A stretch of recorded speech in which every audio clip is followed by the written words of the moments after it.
So guys, जैसा कि हमने पिछले एपिसोड में देखा कि जू डांग को हराने की वजह से लू यांग आउटर सेट का टॉप स्टूडेंट बन गया था। इसीलिए जू यांग फेंग बी के साथ सोर्ड टावर में कल्टिवेशन करने के लिए चला गया था। वहां उन्हें फेंग किंग मिली थी जो लू यांग के साथ कुछ ज्यादा ही अच्छा बर्ताव कर रही थी। इससे लू यांग हैरान हो गया था। फेंग बी ने उसे बताया था कि फेंग किंग सब लोगों के साथ ऐसा बर्ताव नहीं करती। उसे तुम्हारी पावर के बारे में पता चल गया जिसकी वजह से वो ऐसा बर्ताव कर रही थी। फेंग बी ने यह भी बताया था कि कुछ सालों में वाइल्डरनेस सीक्रेट डोमेन ओपन होने वाला था और हमें ट्रेजर ढूंढने के लिए वहां जाना होगा। उसकी सारी बातें सुनकर लू यांग कल्टिवेशन करने के लिए चला गया था। 3 साल बाद डांगिंग डायनेस्टी के लोग जेन्युआन सोर्स सेक्टर में आए थे। फिर अब हम शांग गुआन हाओरी को देखते हैं। वो डांगिंग डायनेस्टी का इमोर्टल था। वो अपने साथियों के साथ सोर्स सेक्टर में आता है। फिजियान वहां आते हैं और उसका स्वागत करते हैं। वो कहते हैं कि इतने साल हो गए और तुम काफी पावरफुल हो गए हो। हाओरी कहता है कि तुम भी काफी स्ट्रॉन्ग लग रहे हो। तुमने भी काफी मेहनत की है जिससे तुम आगे बढ़ गए हो। फिजियान कहता है कि तुम कैसी बातें कर रहे हो। मैं मानता हूँ कि मैंने अपना कल्टिवेशन लेवल बढ़ा लिया है पर मैं कभी भी तुम्हारी डायनेस्टी के लेवल पर नहीं पहुँच पाऊंगा। हाओरी कहता है कि अगर गॉड किंग जेन्युआन आज जिंदा होते तो हमारी डायनेस्टी के गॉड किंग कीतियान खुद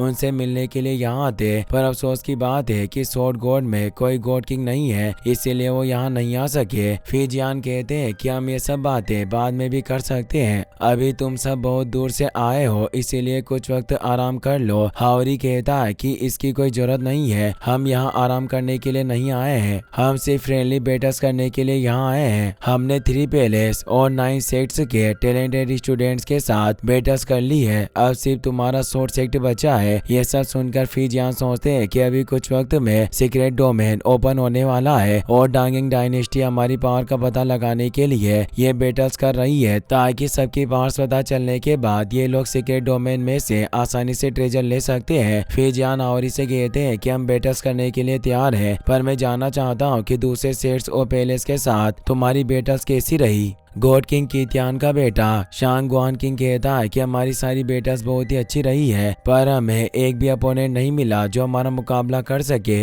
इसीलिए अब हम आपके सोर्स सेक्ट के टॉप स्टूडेंट से फाइट करने के लिए आए हैं। फिजियान कहते हैं कि अगर 9 सेट्स और 3 पैलेस के टैलेंटेड स्टूडेंट्स तुम्हारा मुकाबला नहीं कर पाए तो तुम्हें हमारे सोर्स सेक्ट के स्टूडेंट्स के साथ बैटल करने की कोई जरूरत नहीं है क्योंकि मुझे नहीं लगता कि हमारी सेक्ट के स्टूडेंट्स तुम्हें हरा पाएंगे और बैटल ना करने से हमारी भी बेइज्जती नहीं होगी। शांग गुआन किंग कहता है कि तुम लोगों ने बैटल करने से पहले हार मान ली। ये बहुत शर्म की बात है। अगर तुम इतने ही डरपोक हो तो तुम्हें सीक्रेट डोमेन में भी नहीं जाना चाहिए और सब लोगों को बता देना चाहिए कि तुम डरपोक हो जिससे कोई भी तुम्हें परेशान नहीं करेगा। ये सब बातें सुनकर जेन्युआन सोर्स सेट के सेकंड डेप्यूटी सेक्टर लीडर जू को काफी गुस्सा आता है। वो हाओरी से कहता है कि अपने साथियों को समझाओ वरना ये किसी दिन मुसीबत में पड़ जाएंगे। हाओरी कहता है कि शांग गुआन किंग गॉड किंग कीतियान का बेटा है और मेरा कोई हक नहीं है कि मैं उसे बोलने से रोक सकूं। इसके अलावा भले ही शांग गुआन किंग ने गलत तरीके से बात कही है पर वो सही कह रहा है। एक गॉड के लिए इस तरह डर कर रहना बहुत शर्म की बात है। ये सब बातें सुनकर फिजियान किसी सोच में पड़ जाते हैं। वो हाओरी से कहते हैं कि मैं बेटस करने के लिए तैयार हूँ पर ये बेटस किस तरह होगी। हाओरी बताता है कि 7th लेवल के हेवनली गॉड से लेकर 9th लेवल के हेवनली गॉड्स के बीच में 3 राउंड्स होंगे और बराबर लेवल के हेवनली गॉड एक दूसरे से फाइट करेंगे। जहां तक कोई हेवनली गॉड हार नहीं जाता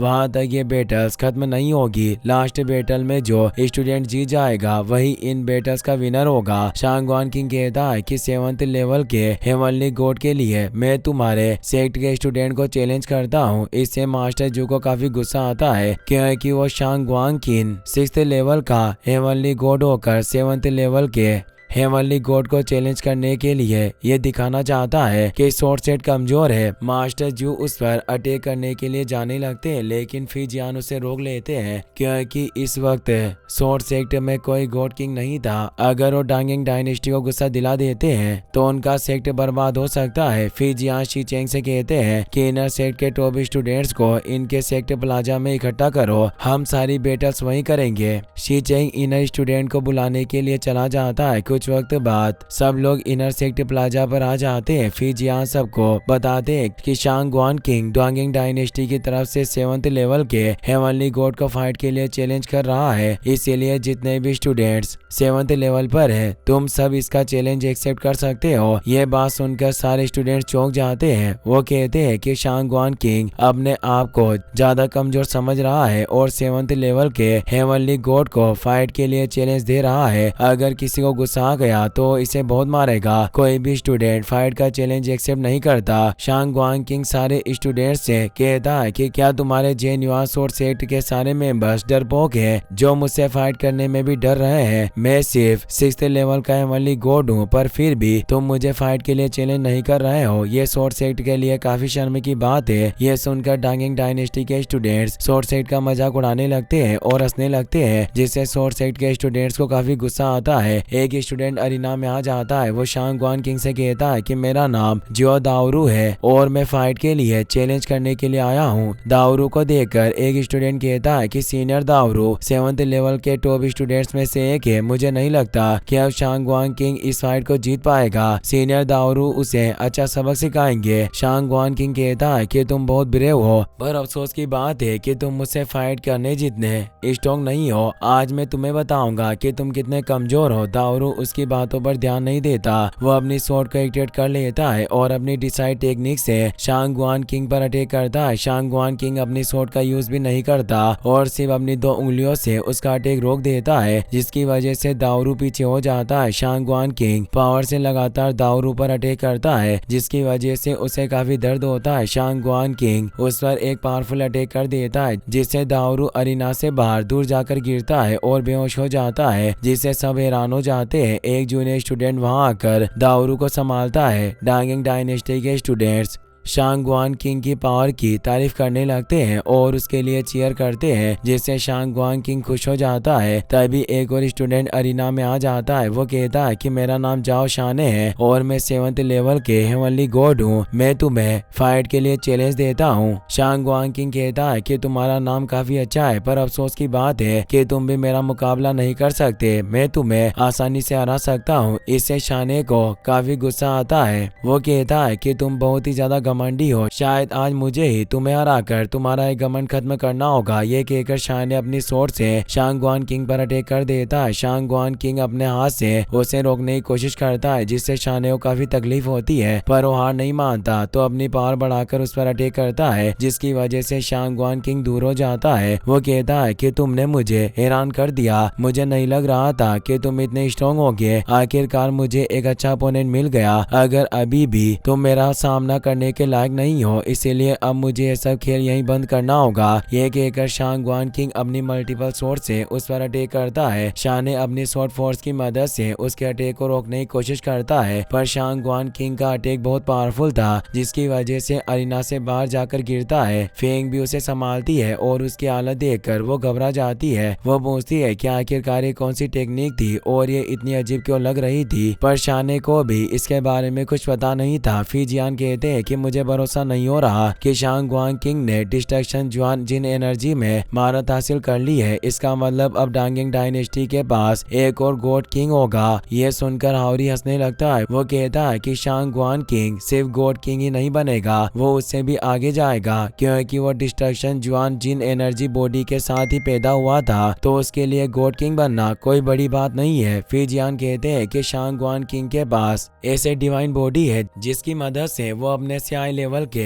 हेवनली गॉड्स को हरा रहा है। इन सब बैटल को जीतना उसके लिए बहुत आसान है। मास्टर जो कहता है कि हम सब ने जिस चीज के लिए इतनी मेहनत की थी मगर शांगवान किंग को आसानी से मिल गई, उसका लक बहुत ही अच्छा है। शांगवान किंग सोर्ड सेक्ट के स्टूडेंट से कहता है कि क्या इन दोनों स्टूडेंट्स के अलावा सोर्ड सेक्ट में कोई नहीं है जो मुझसे फाइट कर सके, या तुम सब लोग डर रहे हो। ये बात सुनकर ली कियाओ नाम की स्टूडेंट अरीना में आ जाती है। वो शांगवान किंग से कहती है कि तुम सबके सामने हमारे सोर्ड सेक्ट के स्टूडेंट्स को चैलेंज कर रहे हो, तो मैं देखना चाहती हूँ कि तुम कितने स्ट्रॉन्ग हो। ये देखकर सारे स्टूडेंट्स कियाओ के लिए चीयर करने लगते हैं। एक स्टूडेंट कहता कहता है कि सीनियर कियाओ 7th लेवल के टॉपर है, मुझे पूरा भरोसा है कि वो शांगवान किंग को हराकर हमारे सेट की इज्जत बचा लेगी। शांगवान किंग कियाओ से कहता है कि मैं तुम्हें पहले ही बता देता हूँ कि फाइट करते वक्त मैं किसी का जेंडर नहीं देखता, इसीलिए तुम बचकर रहना, मैं तुम्हारे ऊपर दया नहीं दिखाऊंगा। कियाओ कहती है कि मुझे तुम्हारे इन फालतू की बातों में कोई दिलचस्पी नहीं है, मैं तुम्हें हराकर तुम्हारा सारा घमंड खत्म कर दूंगी। ये कहकर वो अपनी स्वॉर्ड स्किल से शांगवान किंग पर अटैक करती है, मगर शांगवान किंग एक शील्ड बनाकर उसके अटैक से बच जाता है। कियाओ उसके पास जाकर अपनी स्वॉर्ड से उस पर अटैक करती है, पर शांगवान किंग इधर उधर भागकर उसके सारे अटैक से बच जाता है। इससे कियाओ को काफी गुस्सा आता है। वो कहती है कि अगर तुम डरपोक नहीं हो तो इधर उधर भागना बंद करो और मुझसे फाइट करो। ये कहकर वो अपनी स्वॉर्ड स्किल से उस पर अटैक करती है। शांगवान किंग उसे रोकने की कोशिश करता है, पर उसकी शील्ड टूट जाती है और वो दूर हो जाता है। उस अटैक की वजह से उसे काफी दर्द होता है, जिससे उसे कियाओ पर बहुत गुस्सा आता है। वो अपने ड्रैगन से उस पर अटैक करता है, जिसकी वजह से कियाओ दूर जाकर गिरती है। शांगवान किंग कियाओ को मारने के लिए जाने लगता है। इसी के साथ ये एपिसोड यहीं पर खत्म हो जाता है। गाइस, अगर आपको वीडियो पसंद आया हो तो इस वीडियो को लाइक करने के साथ साथ चैनल को सब्सक्राइब जरूर कर लेना। मिलते हैं नेक्स्ट वीडियो में। Thanks for watching.